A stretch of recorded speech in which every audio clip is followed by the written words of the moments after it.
vient qu'il fait nuit la nuit? Alors bonjour à tous.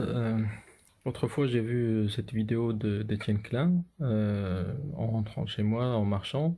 J'écoute souvent les vidéos d'Étienne Klein, j'adore ce gars. Il a vraiment une façon de vulgariser et surtout de raconter l'histoire des découvertes qui est vraiment fascinante. Et donc le sujet de cette vidéo c'était pourquoi il fait nuit la nuit. Et l'explication qui a été donnée, elle m'a vraiment mis la cervelle en ébullition parce que disons que j'avais du mal quand même à accepter que l'explication soit aussi, on va dire, compliquée, contre-intuitive.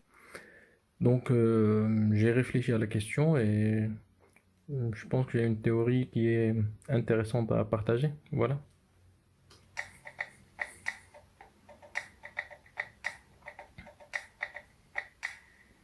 Je vous propose que nous fassions un voyage au bout de la nuit. Il ne s'agit pas là de relire le célèbre et magnifique roman de Louis-Ferdinand Céline, Le voyage au bout de la nuit, mais de tenter de répondre à une question en apparence naïve, mais qui a tourmenté les savants pendant presque 4 siècles. Cette question est la suivante. D'où vient qu'il fait nuit la nuit? Donc en fait, je vais commenter certains arguments et puis à la fin, je vais présenter mon explication, on va dire. Vous allez me dire en quoi c'est un paradoxe, une sorte d'évidence. Depuis toujours, plus précisément depuis la nuit des temps, nous voyons bien le soir après le coucher du soleil que le fond du ciel s'assombrit entre des étoiles qui scintillent. Qu'est-ce qu'il y a d'anormal à cela? En quoi cette constatation relèverait-elle du paradoxe? Eh bien en fait, si, il y a un paradoxe. Car si on fait un raisonnement assez simple, si nous supposons que l'univers est infini et qu'il est uniformément peuplé d'étoiles, la lumière des unes s'ajoutant à la lumière des autres, la lumière totale dans le ciel devrait être infinie et devrait faire donc jour, de jour comme de nuit, c'est-à-dire 24 heures sur 24. Or, ça n'est pas ce que nous constatons. Le premier qui a repéré ce paradoxe, c'est le grand astronome Kepler, qui a repris l'argument que je viens d'énoncer et qui en a conclu que l'univers ne pouvait être que fini. Parce que s'il était infini, pour la raison que j'ai dite, il ferait jour la nuit. Un peu plus tard, Voilà, donc ça c'est la première chose qui m'a titillé, on va dire. On nous a appris en maths que une somme infinie de choses finies n'était pas forcément infinie. On peut pas comparer les infinis aussi facilement. Par exemple, si je prends, on va dire l'intervalle 1-2, ben il est bien évidemment infini.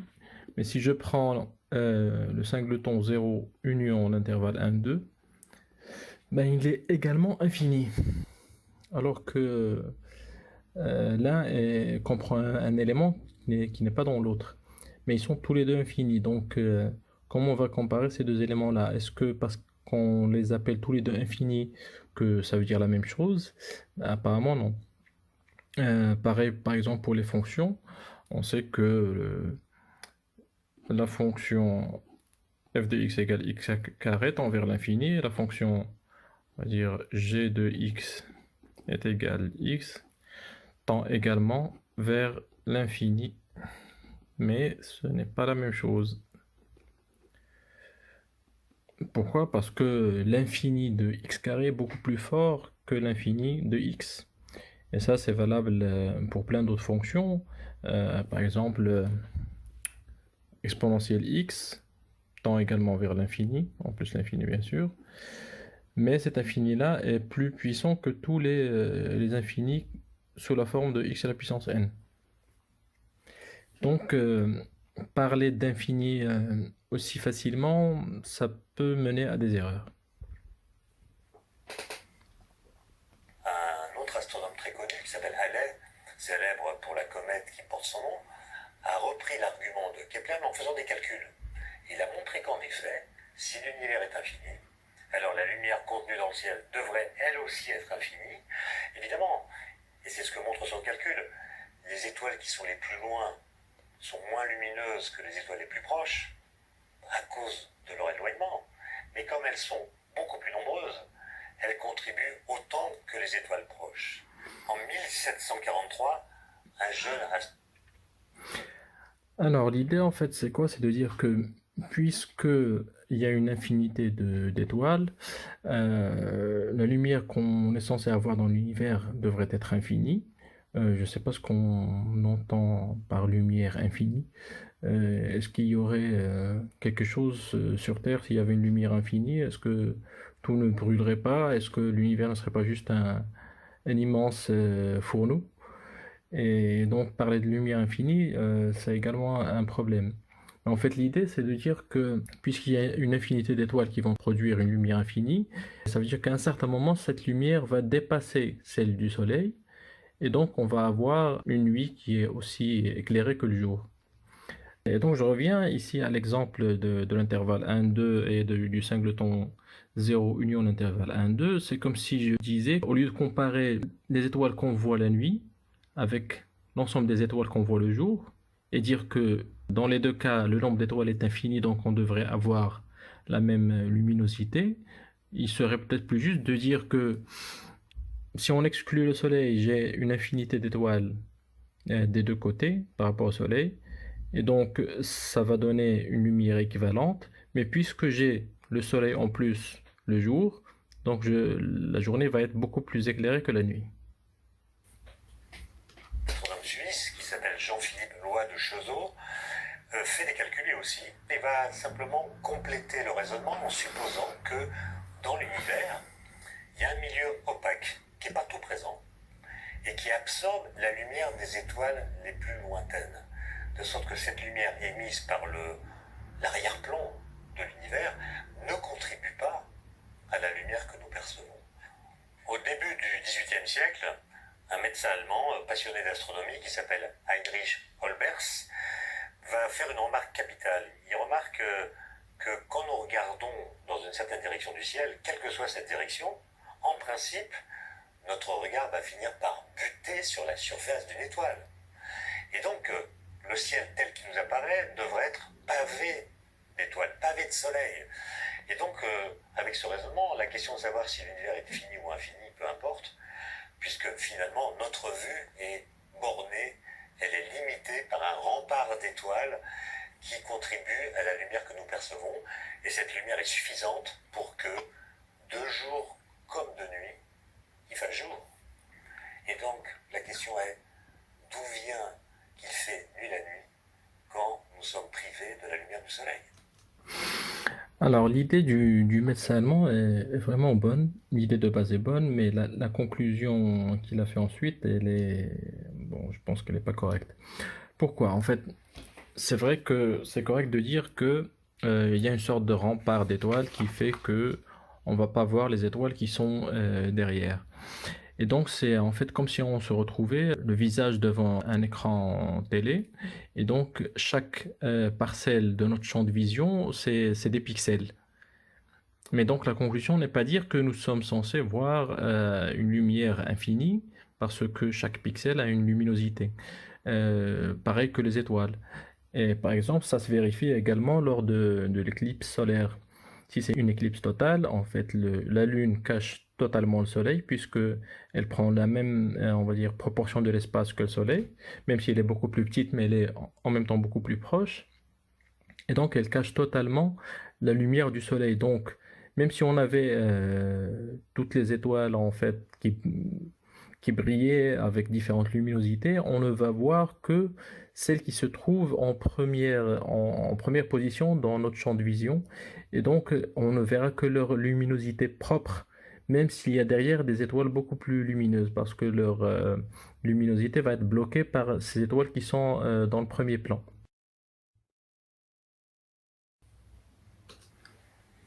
Chose incroyable. Le premier élément de réponse à ce paradoxe va être fourni par la poésie. En effet, en 1848, Edgar Poe publie un livre intitulé Eureka, qui sera traduit par Charles Baudelaire.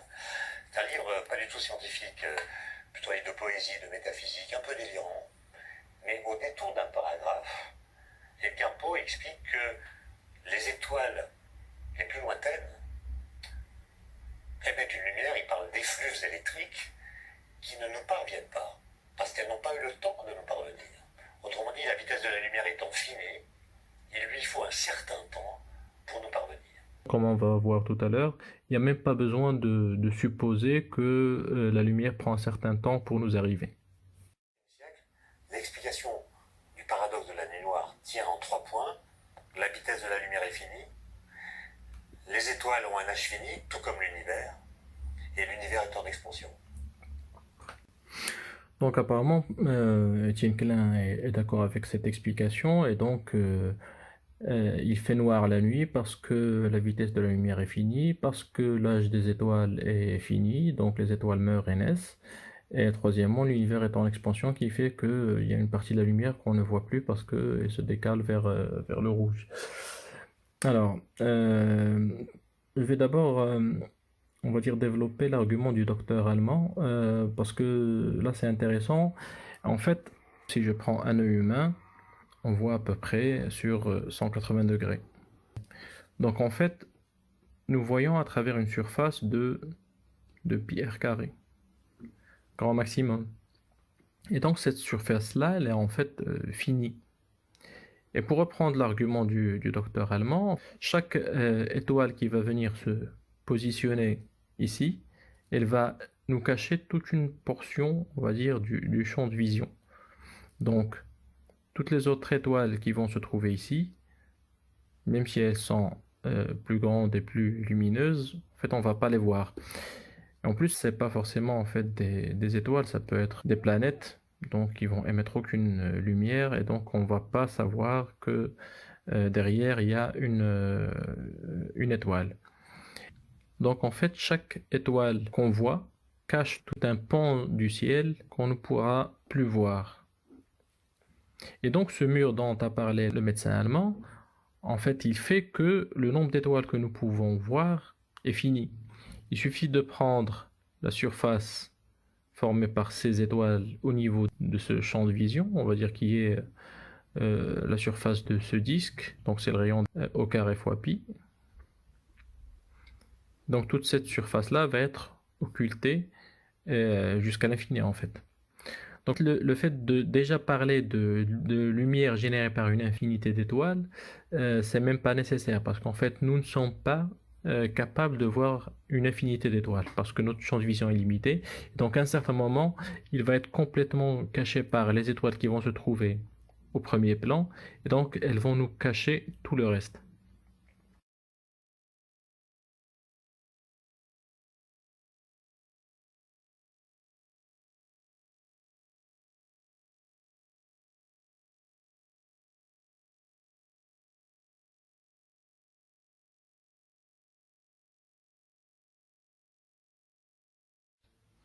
Revenons donc au vif du sujet, qui est l'explication de ce paradoxe de la nuit noire. Alors déjà, il faut rappeler que la quantité de lumière que nous recevons d'une étoile, elle est inversement proportionnelle au carré de la distance. Pourquoi? Parce qu'en fait, la quantité de lumière se conserve à travers toute surface fermée comprenant la source, en particulier une sphère. Donc, la quantité de lumière émise par une étoile, c'est la quantité de lumière par unité de surface fois la surface de la sphère à travers laquelle on va calculer ce rayonnement. Donc ça sera, comme vous savez, la surface d'une sphère, c'est 4pi, le rayon au carré.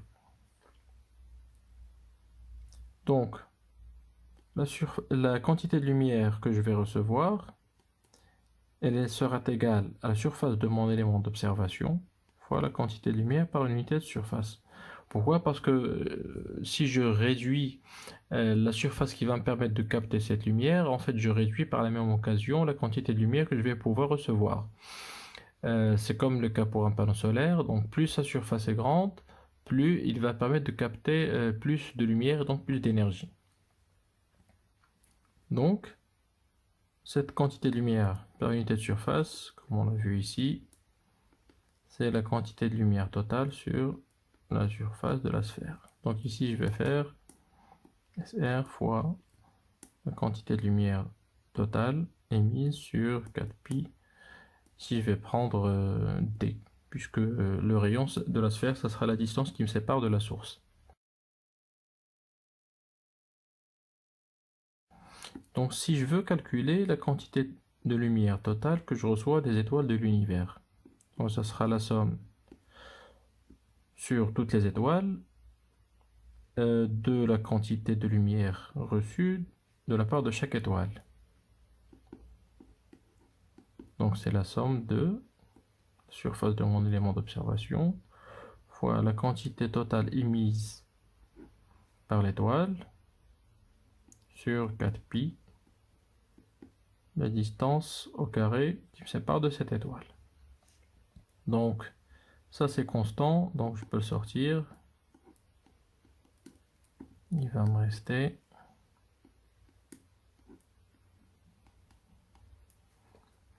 là, je vais faire un constat simple qui est que je peux majorer la quantité de lumière de chaque étoile par la quantité de lumière émise par l'étoile la plus brillante. Et donc je vais pouvoir écrire que ce LT là, la quantité de lumière totale reçue, elle est inférieure ou égale à SR sur 4pi, la somme de Lmax sur DI au carré. Donc ça c'est une constante, je vais la sortir également.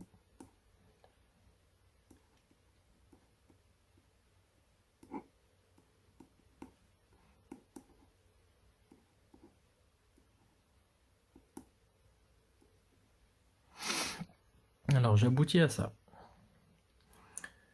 Et cette somme-là, c'est bien évidemment une sous-somme, donc inférieure, donc une sous-somme de la somme des inverses de tous les carrés des entiers naturels.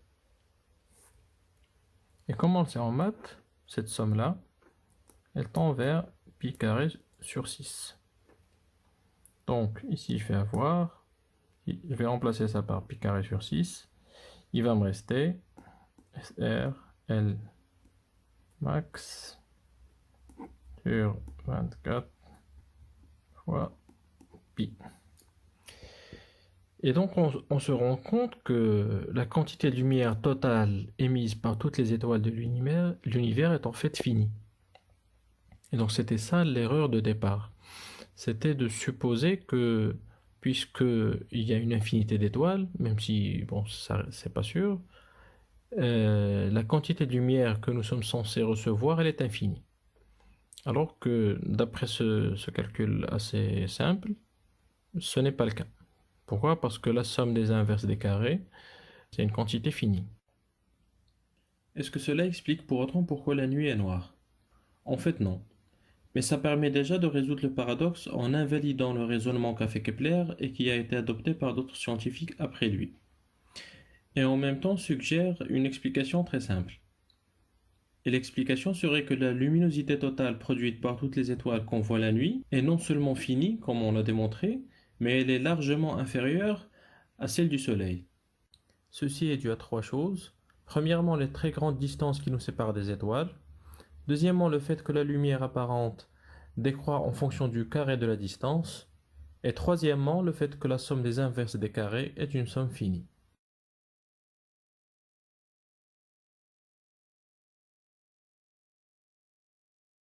Voilà donc, si vous avez apprécié la vidéo, merci de la partager. J'espère qu'elle atteindra des gens plus compétents que moi, notamment Étienne Klein. Peut-être que finalement il y a une erreur de raisonnement quelque part, mais voilà, je pense que ça tient plutôt la route. Et voilà, merci pour votre attention et à bientôt.